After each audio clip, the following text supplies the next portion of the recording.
জামাত সহ অন্যান্য যে সকল দল বিরোধী দলের অংশ হয়েছে তাদের দায়িত্ব হবে রাজপথে থেকে নেগোসিয়েশনের পরিবর্তে রাজপথে থেকে জনগণের অধিকার আদায়ে কাজ করা।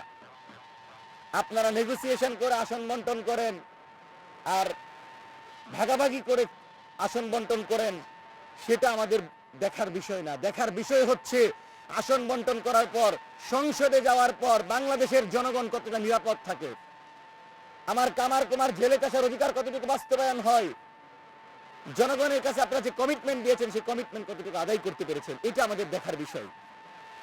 নির্বাচনে আপনি যাকে চান তাকে ভোট দিতে পারেন। একই পরিবার থেকে জামাতে ভোট দিয়েছে, বিএনপিতে ভোট দিয়েছে, এমন বাংলাদেশে বহু পরিবার আছে। কিন্তু আমরা লক্ষ্য করলাম ভিন্ন মতে ভোট দেওয়ার কারণে জাতীয়তাবাদী দল বিএনপির বিরুদ্ধে অভিযোগ উঠেছে তারা নাকি, এবং প্রমাণও এসেছে যে তারা বিভিন্ন জায়গায় শাপলাকলিতে ভোট দেওয়ার কারণে, দাঁড়িপাল্লায় ভোট দেওয়ার কারণে আক্রমণ করছে। আমরা আপনাদেরকে স্পষ্ট ভাষায় বলছি, 18 সালে দানের শীষে ভোট দেওয়ার কারণে এক মাকে দর্শন করা হয়েছিল। সেই আওয়ামী লীগের রীতিতে আবারও আপনারা যদি ফিরতে চান, বাংলাদেশে কিন্তু আপনাদেরকে 3 মাসের ক্ষমতায় রাখা হবে না। আপনারা যদি আজকে তাদের কথা শুনেন, যারা এতদিন তারেক রহমানকে ডাকাত বলেছেন, যারা খালেদা জিয়ার মুমূর্ষ অবস্থায় হাস্যরসাত্মক চিত্র প্রদর্শন করেছেন, খালেদা জিয়াকে নিয়ে হেসেছেন, তাদেরকে আজকে আপনারা মুরব্বী মনে করেন, এটাই আমাদের জন্য লজ্জাজনক।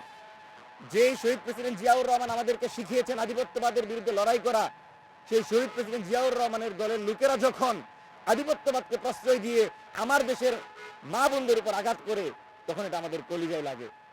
নির্বাচনের পরবর্তীতে যে পরিবেশ হয়েছে, যথেষ্ট ধৈর্যের পরিচয় দিয়েছি, মাঠে আসি নাই, কিন্তু যখন আমার মায়ের উপর আঘাত হলো, আমার পাশে যিনি বসে আছেন তাকে একটি দলে ভোট দেওয়ার কারণে তাকে হত্যাযোগ্য করে তোলা হয়েছে, তার উপর আঘাত করা হয়েছে, তার নাকে আঘাত আপনারা দেখতে পাচ্ছেন।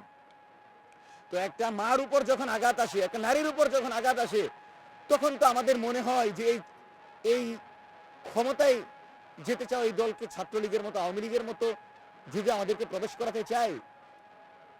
ছাত্রদলের রাকিব ভাইরা যখন শিবিরের ভাইদেরকে ইহুদি স্টাইল বলে, জামাতদেরকে ইহুদি স্টাইল বলে তাদেরকে রাজনীতি থেকে দূরে রাখতে চায়, তখন আমরা বলি এই ইহুদি স্টাইলের সাথে আপনারা রাজনীতি করেন নাই, মন্ত্রী পরিষদ ভাগাভাগি করে চালান নাই, তাহলে এখন তারা কেন ইহুদি স্টাইল হয়ে গেলে?